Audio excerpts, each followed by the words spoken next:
A cultura pop ajudou a intensificar a ideia de que o hidromel é uma bebida viking. Mas para muitos, a palavra hidromel está associada à Idade Média, época dos reis, rainhas, clero, plebe, castelos, cavalheiros, peste, inquisição. Um bom exemplo de um hidromel genuinamente medieval é o Miód Pizny, o hidromel polonês. A produção de hidromel na Polônia vem desde o século X até os dias de hoje. São 1000 anos de tradição. Saudações, caros amigos! Bem-vindos ao terceiro episódio do quadro Fermentando a História, o primeiro de 2023, no canal Taça e Copo Hidromel Espíritos Montes. Eu me chamo Paulo Camilo e se você quiser saber mais sobre minhas produções etílicas e textos históricos, acesse meu Instagram, @denvanaheimhidromel. Se você não é inscrito no canal, se inscreva, curta e compartilhe nosso conteúdo. Se tiver interesse no meu artigo sobre o Miód Pizny que acabei de postar, acesse o blog Taça e Copo, link na descrição. Solta a vinheta!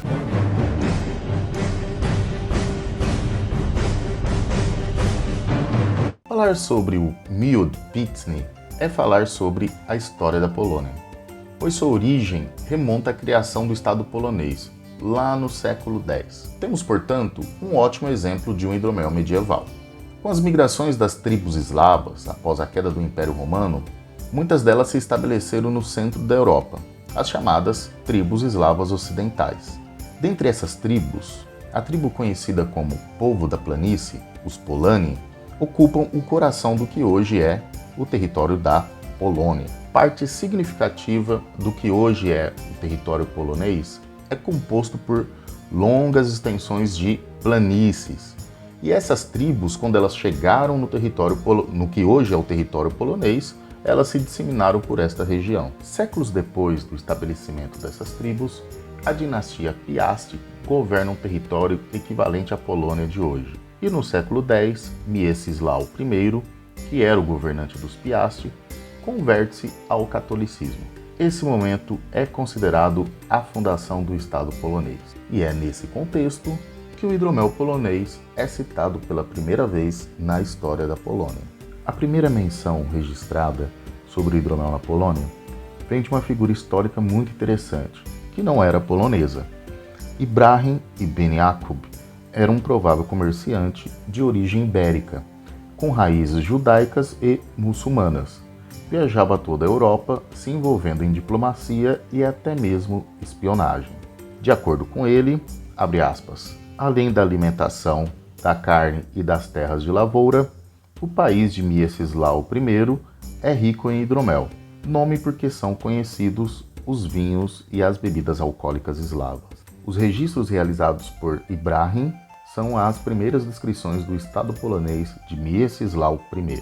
Outra referência histórica vem de um monge de origem franca, o chamado Gaulês Anônimo. Entre os séculos XI e XII, ele conviveu com a realeza polaca e escreveu crônicas sobre os atos dos duques e príncipes poloneses, que é considerada a mais antiga fonte histórica sobre a Polônia. Nela, ele faz várias referências à produção de hidromel entre os séculos XI e XII. Ao longo da história da Polônia, hidromel é referido desde trilogias que descrevem eventos ocorridos no século XVII até poemas épicos nacionais do século XIX. E como é o hidromel hoje na Polônia? Os hidromeles poloneses são em si estilos próprios. Mais que estilos, são métodos de produção que pouco mudaram ao longo dos séculos.